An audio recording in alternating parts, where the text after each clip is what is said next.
Do you procrastinate? Even the most efficient and productive folks among us procrastinate. In fact, one research concluded that about 20% of adults are chronic procrastinators.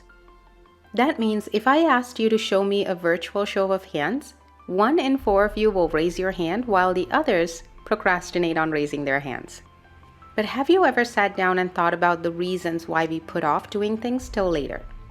If you haven't, well, this is your chance to learn the real reasons why you procrastinate. In this video, we will share with you 9 common reasons why most of us choose to procrastinate.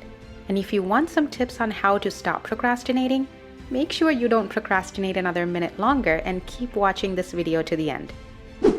Lack of motivation. This is pretty simple, right? When you don't feel motivated to do something, you simply come up with a reason why you can't do it right this minute. Say you want to start getting in shape. You know you need to go to the gym or do some sort of workout to be able to get in shape. But you find getting ready and going to the gym multiple times a week for an hour really tedious and uninteresting. So when the day comes for you to go to the gym, you make up an excuse to push it to another day.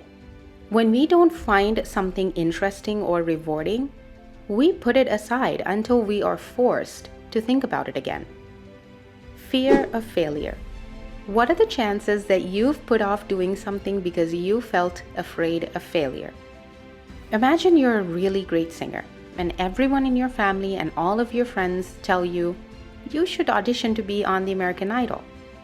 You think you have a pretty good chance of doing well in the competition, but fear of performing in front of a big audience and not being chosen stops you from applying.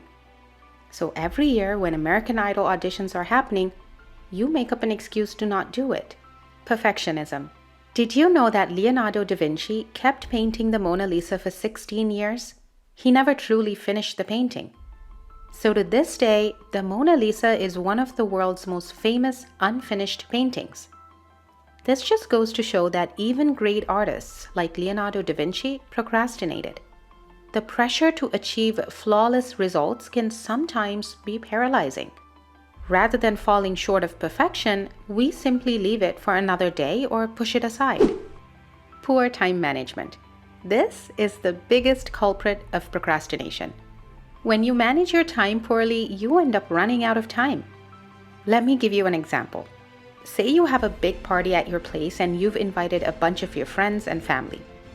You know you need to clean your apartment and get it ready for the party, but being the procrastinator you are, you put it off until the last minute, thinking you have more than enough time to get everything done. It's the day of the party and you haven't cleaned even an inch of your apartment. So you run around trying to clean the whole apartment before everyone arrives. That's what poor time management looks like. Task difficulty. When I was in college, there was one subject I despised taking more than any other subject. Do you want to know what it was? It was calculus. I didn't understand it. Everything the professor ever taught me went right over my head. So, naturally, I procrastinated studying for it. Whenever I had homework or an exam, I always waited until the last minute to study. For that reason, it would be an understatement to say that it took all my might to get through that course. We choose to procrastinate doing things that we find difficult. When we put off a task, we delay the anxiety and stress it brings. Rather than stressing out about it, we simply postpone it. Impaired self-regulation. Have you ever had that experience where a deadline or a due date was staring you in the face, but you just couldn't seem to get started? This is what's called impaired self-regulation. In other words, you have a really hard time controlling your procrastination long enough to be able to get started. It goes something like this. You know the deadline and you fully plan on starting on time. But distractions like watching TV or using social media takes up all of your time. Before you know it, it's the day before the deadline and you're left with no choice but to try and get everything done. Instant gratification.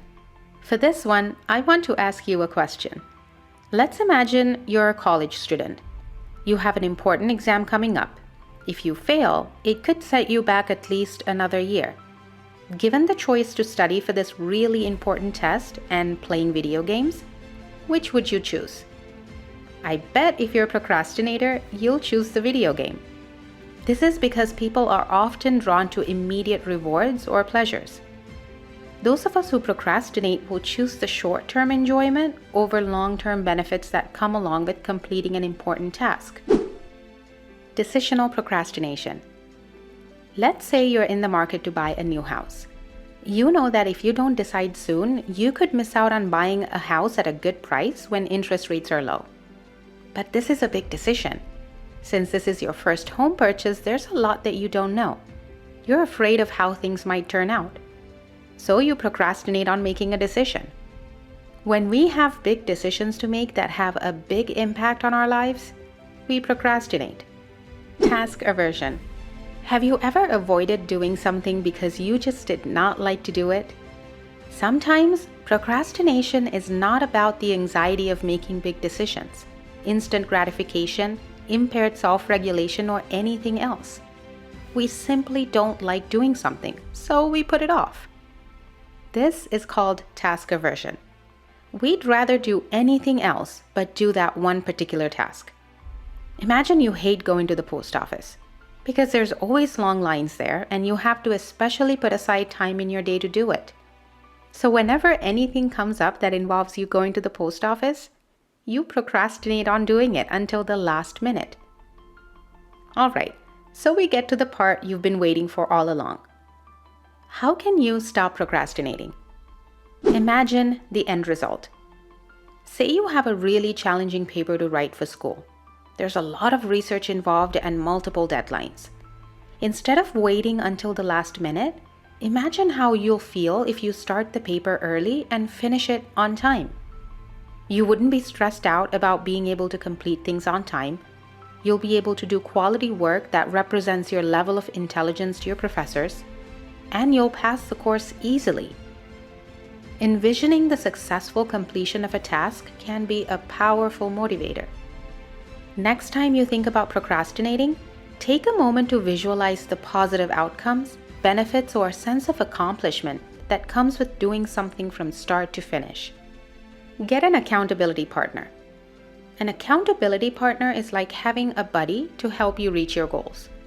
You tell them what you want to achieve and when you want to do it. They'll check in with you regularly to see how things are going. If you're doing great, they'll celebrate with you. If you're struggling, they'll help you figure out what's wrong and how to fix it. You and your partner might even decide on rewards for hitting your goals or consequences if you don't. It's like having a teammate cheering you on and helping you when things get tough. You can do the same for them, creating a positive and supportive partnership. This makes reaching your goals more fun and achievable. Think about the consequences.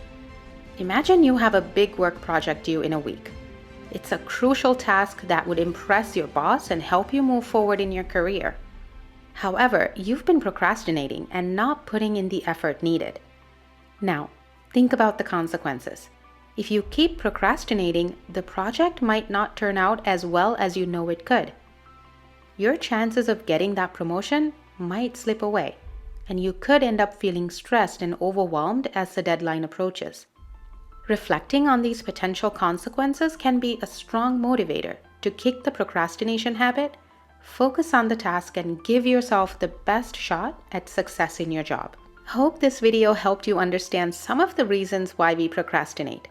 If it has become a habit, try to use the tips we gave you in this video to stop procrastinating. Before you go, let us know in the comment section below how procrastination has affected your life. If you found this video helpful and valuable, don't procrastinate and hit the like button. Don't forget to subscribe to the channel if you haven't already to watch more content like this. As always, spread loving kindness to all beings around you and be the change you want to see in the world. Thank you so much for watching. See you next time.